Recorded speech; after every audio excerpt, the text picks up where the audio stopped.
ఇంకొక విషయం ఏంటంటే, ఈరోజు ఎస్పెషల్లీ తిరుమల తిరుపతి దేవస్థానం విషయానికొస్తే, సంతృప్తికర దర్శనం జరుగుతోంది. తర్వాతొచ్చేసి వచ్చినటువంటి భక్తులకు అకామిడేషన్ ఉంటుంది. కొన్ని కొత్త సంస్కరణలు తీసుకొచ్చారు. అన్నీ ఇంప్లిమెంట్ అవుతూ ఉన్నాయి.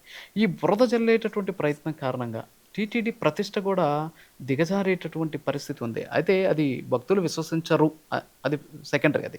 బట్ ముందైతే బురద జల్లుతూ ఉన్నటువంటి పరిస్థితి. వాళ్ళ మీద ఎందుకు చర్యలు తీసుకోలేకపోతున్నారు?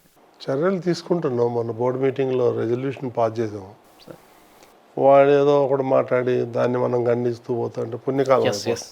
వాడు గనక అసత్య ఆరోపణలు చేస్తే క్రిమినల్ కేసు పెడతాం.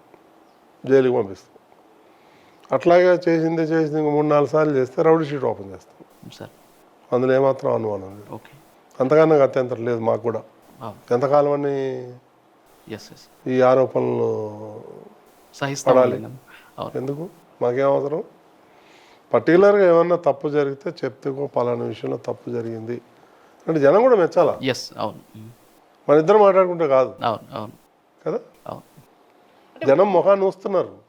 అంటే అది ఊర్లో అర్థం కావాలి వాళ్ళకి. యెస్. ఏంటంటే మేము వార్తల్లో ఉండాలా, రోజు వార్తల్లో ఉండి ఏం చేయాలా?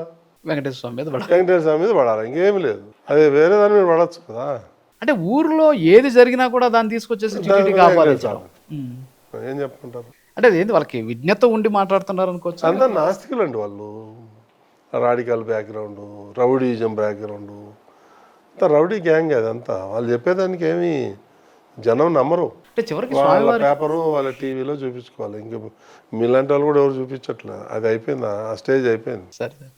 అంటే ఇప్పుడు స్వామివారికి పెట్టే నైవేద్యాలను కూడా తగ్గించేశారు. స్వామివారికి పెట్టే నైవేద్యాల ఆ దిట్టం కూడా తగ్గించేశారని చెప్పేసి కూడా చాలామంది పాపం అర్చకులు కూడా ఆవేదన చెందినటువంటి పరిస్థితి ఉంది. అదే అంటున్నారు అవన్నీ కదా. వచ్చాయి సార్.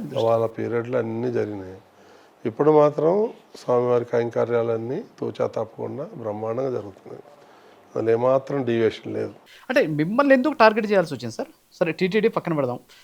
అసలు బిఆర్ నాయుడు గారు మీరు నా సంగతి తేలుస్తారా? లేకపోతే ఏం చేస్తారు? మీరు మిమ్మల్ని ఒక్కరినే ఎందుకు టార్గెట్ చేస్తున్నారు? ఇక్కడ కార్యక్రమాలన్నీ సజావుగా నడుస్తున్నాయి, ఏం గొడవ లేకుండా. భక్తులు 100% హ్యాపీగా ఉన్నారు. అన్నప్రసాదాలు అయితే చాలా రుచికరంగా బ్రహ్మాండంగా ఉన్నాయని పేరు వచ్చింది. లడ్డీ క్వాలిటీ కూడా 100% మార్చేసాం. వాళ్ళు ఏమో మీకు తెలుసు కదా, డాళ్ళ గిళ్ళ పోసి అమ్మేశారు వాళ్ళు. అందులో కూడా కమిషన్ లేదు సార్. కాబట్టి అవన్నీ మంచి పేర్లు చేస్తున్నాం, మంచి చేస్తున్నాం. ఎంప్లాయీస్ని కూడా మేము, వాళ్ళు ఎవరన్నా వచ్చి నా దగ్గర 24 hours డోర్ ఓపెన్ ఉంటాయి. వాళ్ళ గ్రీవెన్స్ ఏమైనా ఉంటే మాట్లాడచ్చు, చేయొచ్చు, అన్నీ అందుబాటులో ఉంటాం మేము. వాళ్ళు మనం ఆలకిస్తాం. ఇప్పుడు లెక్చరర్స్ది అయితే ఉంది, డ్రైవర్లు ఏదైతే 22 ఏళ్ళ నుంచి టెంపరీగా పనిచేస్తున్నారు. వాళ్ళకి ఇంతవరకు కన్ఫర్మేషన్ కావాలా. స్విమ్స్లో ఉద్యోగాలు. అవన్నీ కూడా ఇప్పుడు మనం ఒకటి టేకప్ చేస్తున్నాం.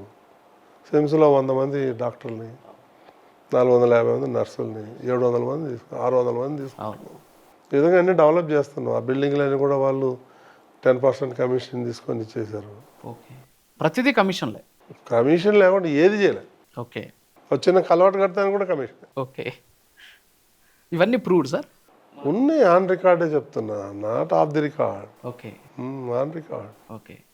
మరి ఇన్ని చేసి కూడా ఇంకా బదనాలు అదే చేయాలి. గవర్నమెంట్ యాక్షన్ తీసుకోవాలి. టీటీడీ అనేది, టీటీడీ కంప్లైంట్ చాలాసార్లు చేసాం. ముఖ్యమంత్రి గారు చెప్పాం, అందరూ చెప్పాం.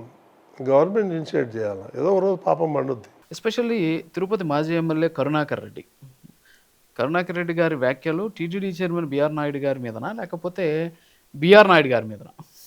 అంటే మీ ఇద్దరికి గతంలో ఏం ఏమన్నా లేదు, వైరుధ్యం? గతంలో ఏదో 1-2 సార్లు హలో అంటే హలో అని తప్ప పరిచయం లేదు.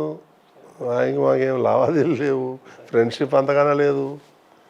తిరుపతి పలానా ఎమ్మెల్యే టీటీడీ చైర్మన్ చేయదు, ఈయన కరుణాకర్ రెడ్డి అనేంతవరకే తెలుసు. ఆయనకేం పరిచయం ఉంది? వాడికి కొంచెం అన్న బుర్ర ఉంటే, మనిషికి అయితే ఒక 1/2 hour 1 hour ఇంటర్వ్యూ కోసం 4 రోజులు తిరిగాడు నా స్టూడియోకి హైదరాబాద్లో. 4 రోజులు వచ్చి కూర్చునేవాడు బయట. సార్ నా ఇంటర్వ్యూ చేయండి సార్, నా ఇంటర్వ్యూ తీసుకోండి సార్. గతంలో సార్? గతంలో. అది మర్చిపోయి ఈరోజు నా మీద ఆవాకులు చెవకలు వెళ్తాడు అంతే. డబ్బు విపరీతంగా సంపాదించాడు, టన్నుల కొద్ది సంపాదించాడు. అన్నీ గవర్నమెంట్ భూములు అమ్మేయటం, కబ్జాలు చేసుకోవటం, ఇవన్నీ చేసి అక్కడ ఏం చేశాడంటే 100,000 కోట్లు సంపాదించేశాడు. ఆ డబ్బున్న పొగరు, ఆ డబ్బు మాట్లాడిస్తుంది. అది